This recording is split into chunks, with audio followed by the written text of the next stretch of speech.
Well, S.H.I.E.L.D. continues to impress with a revealing episode that truly shows the potential that the LMD plot can go.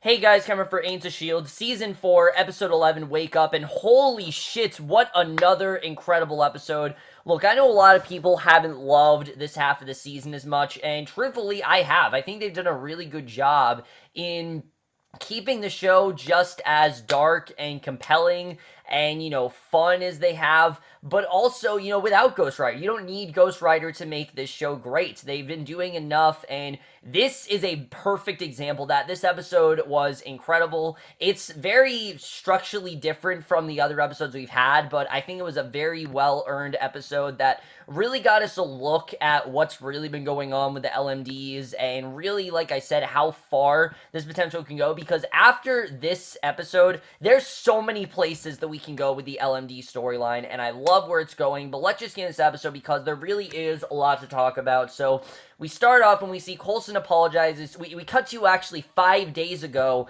and we learn in this episode that pretty much everything we've seen has only been within maybe like 4 to 5 days, which is pretty crazy to think about, but I like the way the show's doing that. Coulson apologized to May about her getting stuck going to Radcliffe's penthouse, and once he leaves, Radcliffe approaches May and asks Mace how he took the news that Ada is an LMD. So this is very interesting, and she says she's gonna get Ada, and once everything is over, she's destroying the Darkhold herself. And Holden tells her that he'll let Ada know that she's coming, and May leaves, and the science assistant calls Ada, tells her to activate the Sunset Protocol, and when May arrives at the penthouse, Ada injects her with a tranquilizer, so we realize basically how Radcliffe basically planned all of this, and the LMD then opens the compartment, revealing the Melinda LMD, punches the real Melinda unconscious. Ada then removes May's clothing and puts it on the LMD. She transfers May's memory to her duplicate, and once the transfer process is complete, the May LMD picks up right where the real May was knocked out, so it's almost like nothing happened. It's just that this May is a lot more obedient and a lot more controlled than the real May is. So now we're kind of getting the sense of why this whole thing has been going on, why they really have turned May into an LMD, and that whole storyline is so compelling. And right off the bat, it's a perfect way to start what is a very highly compelling and intense episode.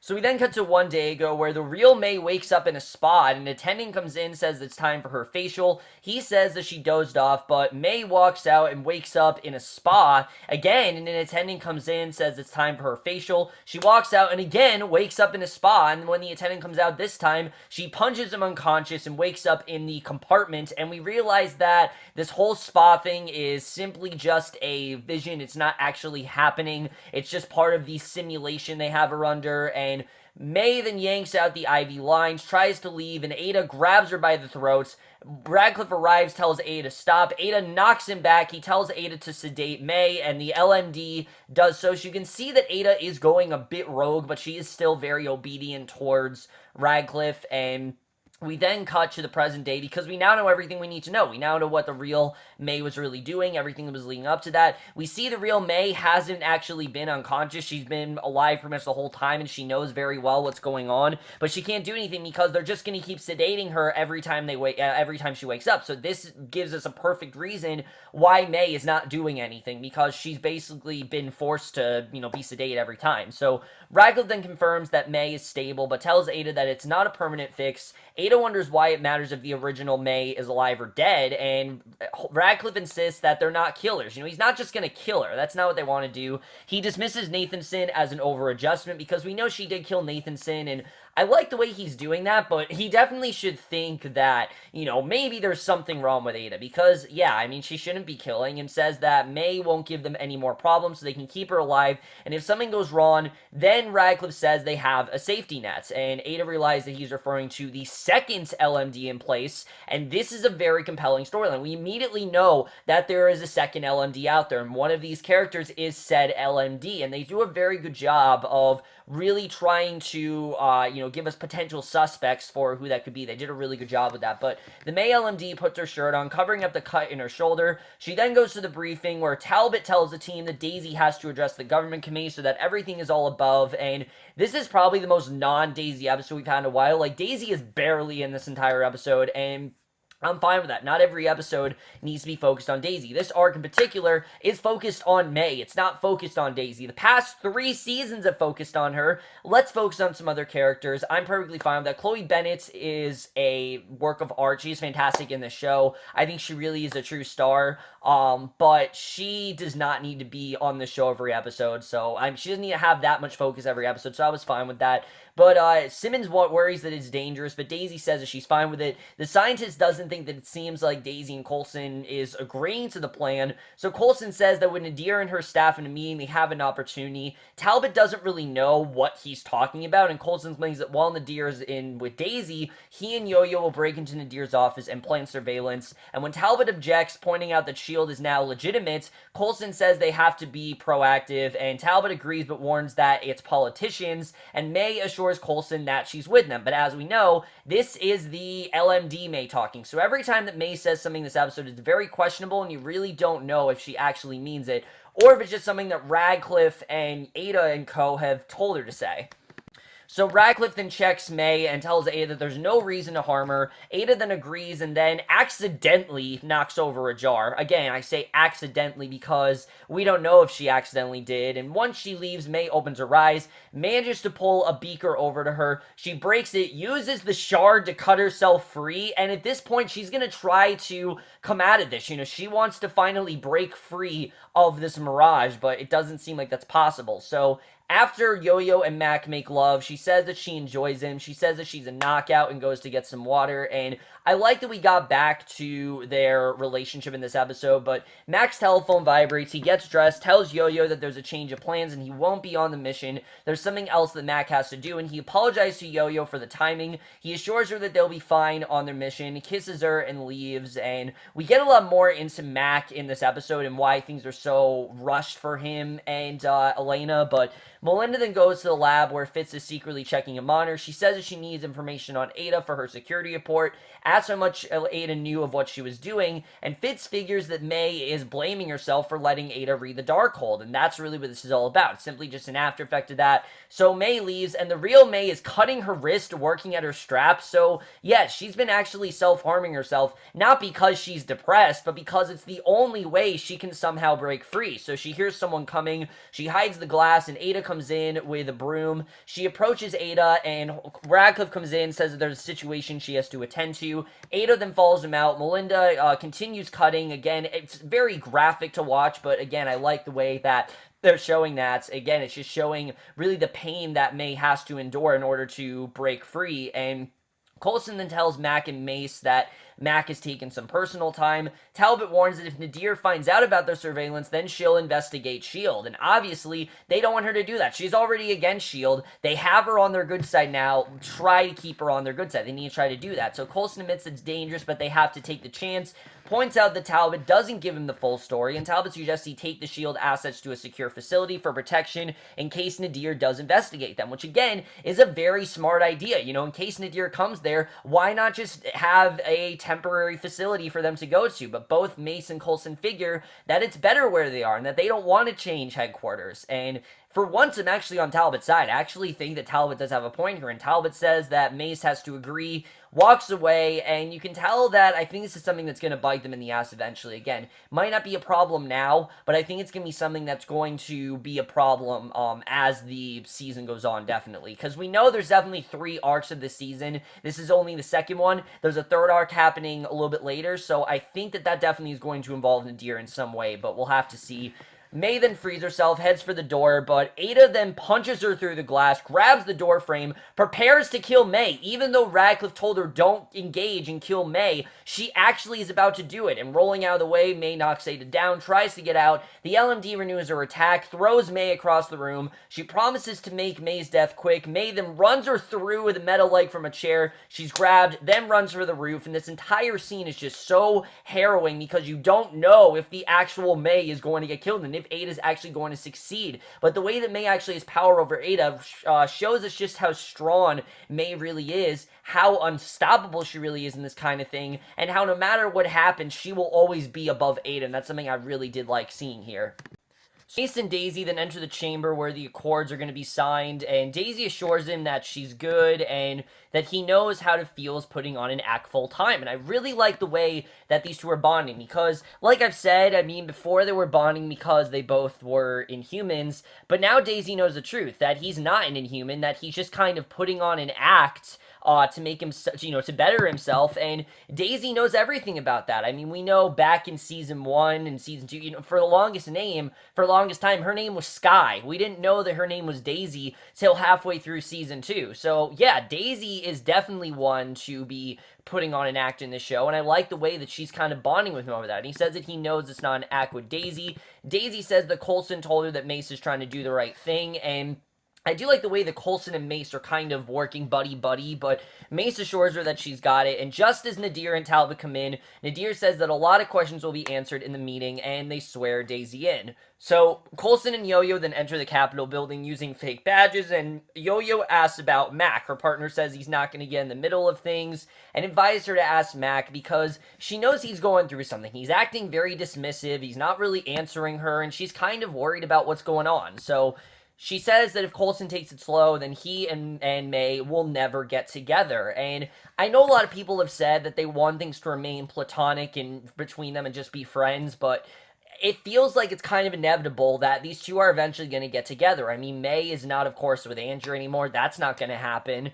Coulson hasn't really met anyone else. You know, he tried with, Constance Zimmer's character, I can't remember her name right now, but, you know, she was in last season. He tried with her, but of course she died. It seems inevitable that these two are going to get together. But is that going to be before or after Coulson finds out that May is an LMD? That's the real question. So she then used her power, secretly steal a badge so they can enter Nadir's office, and that was an awesome scene. I love the powers that Yo-Yo really has, and the more I see Yo-Yo, the bigger the urge becomes for them to upgrade her to a main character. I don't know why they haven't done it yet. I mean, they made their own mini-series with her. I think it's time you make her a main character. I'm really not sure why she's not. It just seems like it's kind of a no-brainer that she should be a main character on this show. I really feel like the show needs it, and she adds so much to the show. I love her character, and I wish she was on the show more. But we then see Simmons. She enters her quarters and finds Fitz on the bed studying some plans, and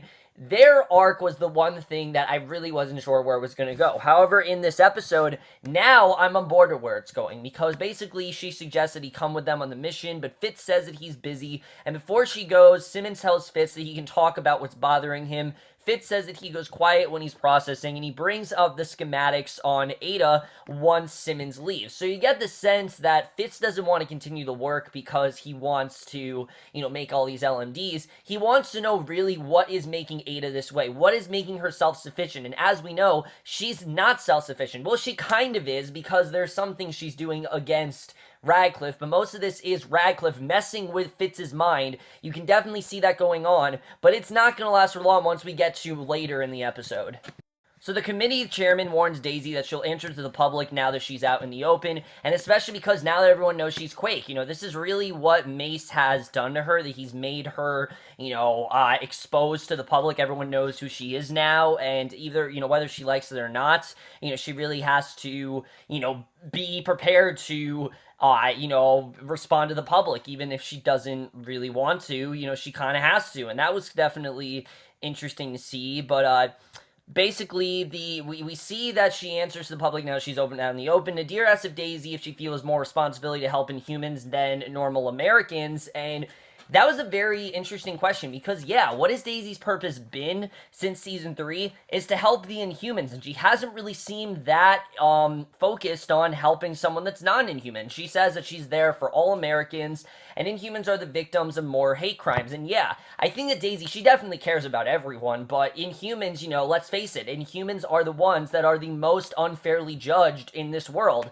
and there are definitely, reasons why you could say that they're judged this way, the Sokovia Accords and such, and, things like that. But Daisy says that Inhumans are their brothers, and Nadir brings up Daisy's theft of 7 million while she was undercover, and how she distributed it to worthy causes, which Nadir feels is, again, another reason why Daisy should be penalized for this. And Coulson and Elena then plant the surveillance devices while Simmons monitors the hallway. She warns Coulson that 2 security officers are approaching, and she tells them to hold until they pass. Nadir then points out that Daisy never signed the Accords, and S.H.I.E.L.D. used an unauthorized enhanced agent and is still doing it. So now, this is a genuine reason why Nadir should investigate S.H.I.E.L.D., because they did not sign the Accords. The Sokovia Accords is one of the most important pieces of paperwork we've had in this. I mean, for it to be government-driven and things like that, that's something we know that S.H.I.E.L.D. does not want. They don't want them to be government-driven.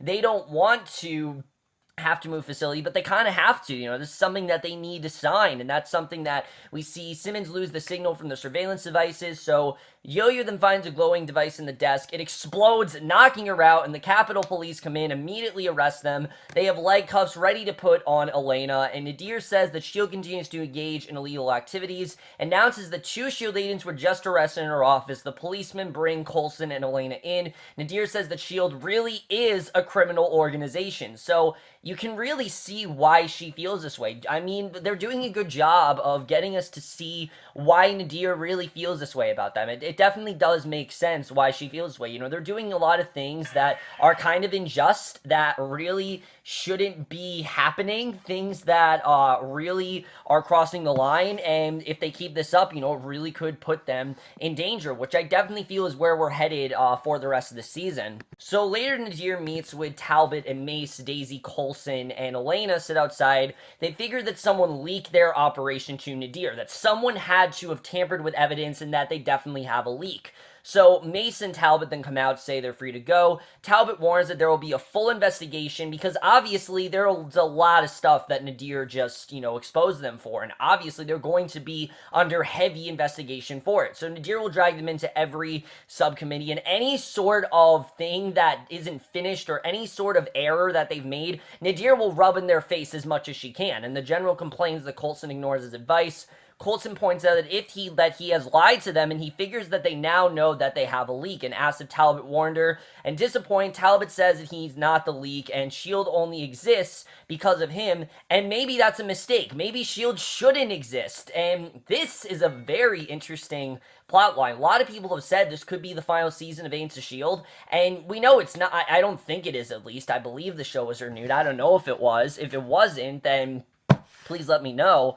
But if it is the final season, this is definitely a viable direction to go in. Is S.H.I.E.L.D. closing forever? Has Talbot made a terrible decision in keeping S.H.I.E.L.D. open? There's a big possibility that S.H.I.E.L.D. could, completely run out of business, and S.H.I.E.L.D. could actually close, because we can see that S.H.I.E.L.D. is definitely under heavy investigation, and this could really end up badly for them. So I like the direction that that's going in as well. May then reaches an empty upper penthouse, finds Ada waiting for her, and again, she's doing whatever she can to stay having, to have the upper hand and take her down, and Ada attacks her. May manages to kick her off the balcony, and Ada disappears, reappears behind May, and congratulates her she got further than before. The L&D explains that the entire thing is a simulation, and they've moved her to another location, and Radcliffe figured that the best way to keep May busy, she's reached the end of the program before they were ready to code more, and Ada says they'll wipe May's memory and send her through again.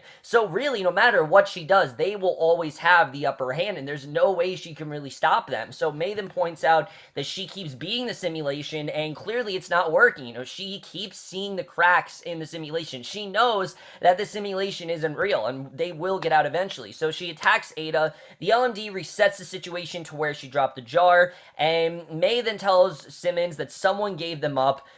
Simmons figures out that someone is inside their base, sees Fitz in the lab with the tablet, and she yanks it away, says that he's obsessed with Ada, and asks if he turned on the LMD's ocular receptors, and Fitz admits that he did. Simmons points out that they gave Ada's eyes the Deathlock technology, and Radcliffe could be accessing it, which obviously is not a good thing. And as Simmons starts to walk away, Fitz says that he's running an investigation. So we now know that he's kind of making an investigation against Ada, he does not at all trust her. He doesn't really trust Radcliffe either. He knows that there's definitely something going on there, and I like the way that he's smart and the way that he knows that definitely Radcliffe is up to something much bigger than what he thinks.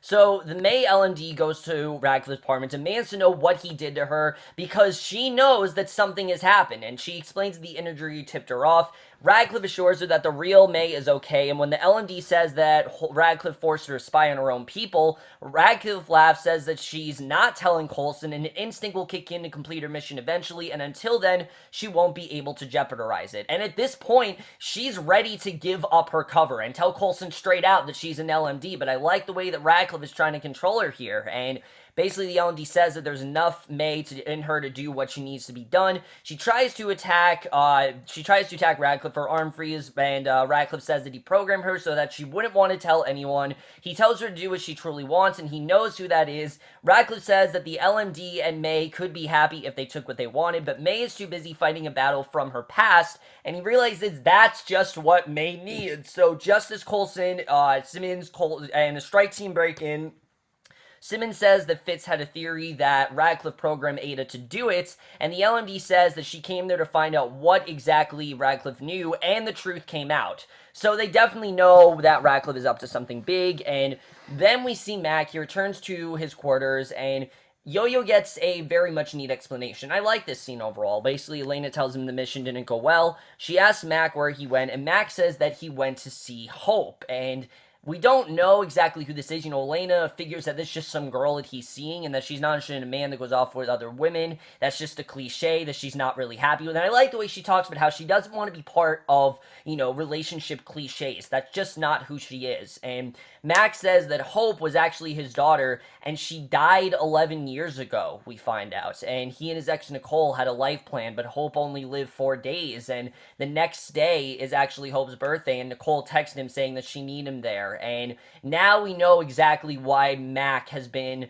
in such despair lately and why he's been very reclusive towards Elaine, why he hasn't really been open to her. Clearly, this is something that's haunted him for a long time. You know, he really cared about Hope. He obviously is trying to stay as close to Nicole as possible, even though he is divorced from her. He's trying to stay close to her, and you can understand why he is kind of being a little bit more distant with Elena. And I like the way she apologized, she hugged him, and I like that this didn't ruin their relationship. I like that he came clean to her about this. I like the way that was done.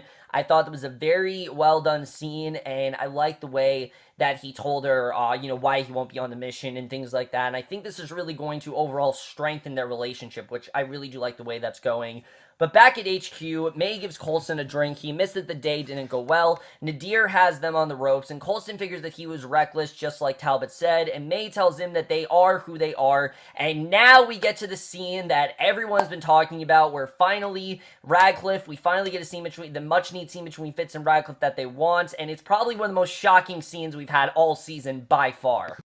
So this scene was incredibly well done, may I say, because like I said, Fitz has really been a big part of this second arc, and he visits Radcliffe in his cell, says that he hoped that he was wrong, and he's hoping that Radcliffe is not as bad as Fitz thinks he is. He still wants to believe that Radcliffe is doing this for a good reason, and Radcliffe insists that he does want to help people, and he even talks about how Fitz rescued him from Hive, and how much he saved him, and how much he owes him for that, but Fitz talks about how maybe that was a terrible idea. Maybe rescuing him from Hive was probably the worst thing that Fitz could have done, because he's now seen the head of the snake, and he says that Fitz has been like a son to him. He asks Fitz to help him explain it to them, that his first priority is to preserve life, and Fitz stares at him for a moment. He grabs a gun from the guard, and you get the sense that he is going to kill Radcliffe, and he does. He shoots him in the head, but then Radcliffe turns back. The skin over his metal skull is torn apart, and we find out that Radcliffe actually is the LMD, which was an incredibly well done twist.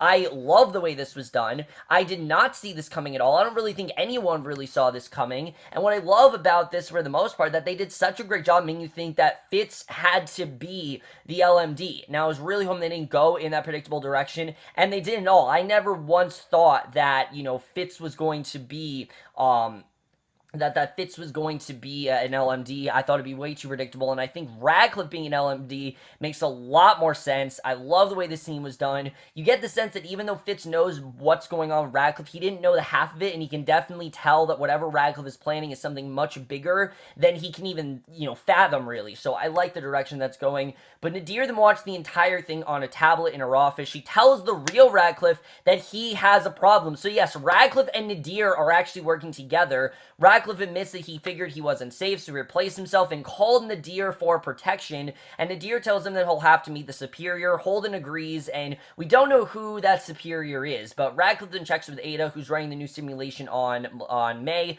She assures her that it's working better than the other problems, and Radcliffe figures that all he had to do was change the fight and take May back to Bahrain, and in the simulation, we see May relives the fight in Bahrain, saving Katya, calling Andrew, and that is the way this episode ends. Again, all orchestrated by Radcliffe. But let's just get in this episode and talk about how revealing and crazy this really was. So, wow, really, I mean, what an incredibly revealing episode this was, and what I love about this is that we thought we knew everything, but this episode again shows us that we really did not know the half of it, and I love the way they presented these three storylines to us, seemingly as being three different plots, but really being just one big plot, especially with what they did with Nadir. Now we know that Nadir and Radcliffe actually have been working together from the start, and I don't exactly know what Radcliffe's initial plan is, especially with the whole investigating S.H.I.E.L.D. I'm assuming he's doing that to distract them. I think he's trying to put S.H.I.E.L.D. in a frenzy to make them think that, they're gonna be banned and that they're going to be under investigation, and they need to focus on that and not focus on what he's really planning on doing with the LMDs, which are seemingly happening before their eyes. And Fitz is already uncovering some of that. He now knows that there's a Radcliffe LMD, and the question is, how long has that been going on? How long has that LMD been in progress? And if he's really going to make an LMD of himself,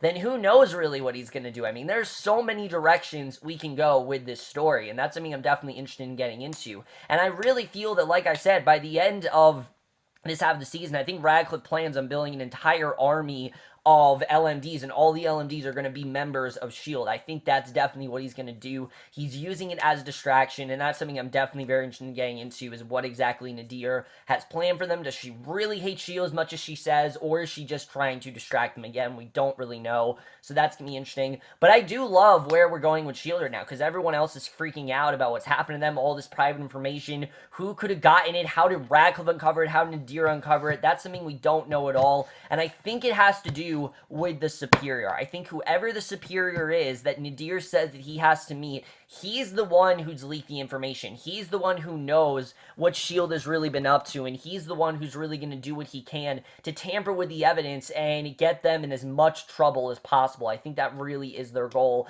that they're trying to, ruin S.H.I.E.L.D. completely in hopes that they can kind of, I think, restart and use these LMDs against them. I think that's kind of what they want to do. They feel S.H.I.E.L.D. has gotten too crazy, so they're going to use these LMDs, but again, I don't really know. We'll have to see what's going on there. I love the direction we're going with May, though. I love that May is in these simulations, but she can't really, they're not staying, because she knows that these simulations aren't real, and she knows that whatever they've done, is just a mirage and just a fascination, and they're just kind of masking what's actually going on. She knows the facade, and she's, really seeing through it pretty well. So I like the direction that that's headed. I like that now they put her in Bahrain, but again, I think this is something that May is going to easily fight, so I like the way we saw that May is still on top of things. She's not dumb. She's not weak. She's still the May we love, and I love the direction it's going. But I also love that the May LMD is ready to reveal all to Coulson. She's, at any point she wants, she's going to tell Coulson, look, I'm an LMD, and I really think she's going to do it just randomly off the cuff. That's going to happen, and I don't know how exactly that's going to happen. I can't really foresee a situation when that happens, but especially when it comes to Coulson, who we can tell is gaining feelings for her, that's definitely going to come out at some point, and I don't know exactly how Coulson's going to react or what's going to happen there, but again, that's going to be very interesting, so we'll have to see what ends up happening with that. And then Elena and Mac, I like the way we really focused on their relationship, saw what Mac is going through. I really do love these two as characters. It's too bad we don't get to see Yo-Yo every episode because she adds a lot to the show. She adds fun, she adds emotion. I really do love the direction that they're headed with them overall. And I really like the pairing of, Mace and Daisy. These two can really relate to each other even more now because one's not he's not an Inhuman, but he is in fact pretending to be something that he's not. And that's something that Daisy has done pretty much her entire life, minus the past 5 years.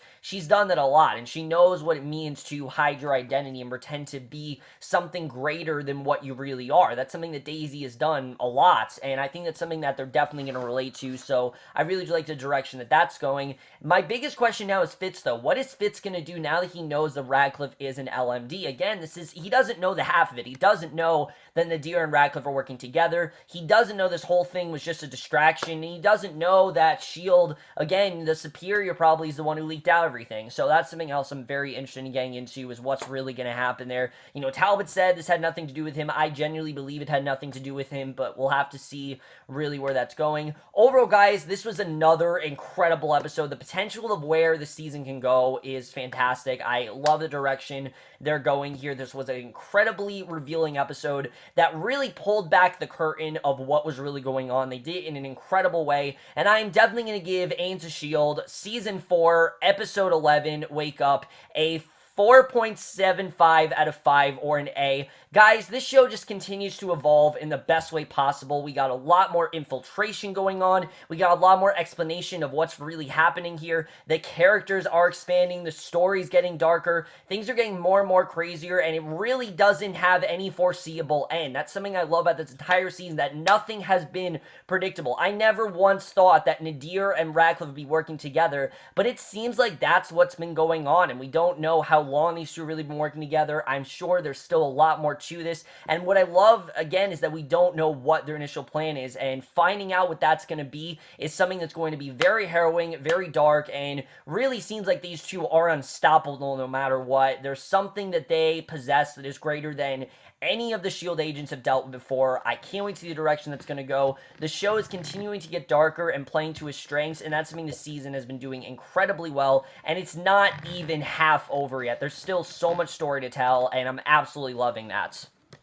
So overall, guys, most guys saw this episode. Loved your thoughts on it. A lot of stuff to process in this episode, definitely, but loved your thoughts where all that's going. What do you think is going on with Nadir and Radcliffe? And more importantly, how long is this LMD storyline going to last? Because I don't really know. They haven't specified how many episodes. They just said it's the second half, and there's a third half, and they have planned, but we don't really know what that's about. But that's it for this video. Hope you guys enjoy it. We'll see you guys in my next video, which will be for the season premiere of The Path. I know a lot of you have been wondering if I'm still watching it. Yes, I am, and I will be reviewing the season premiere in my next review, and I will see you guys for that. Okay, bye.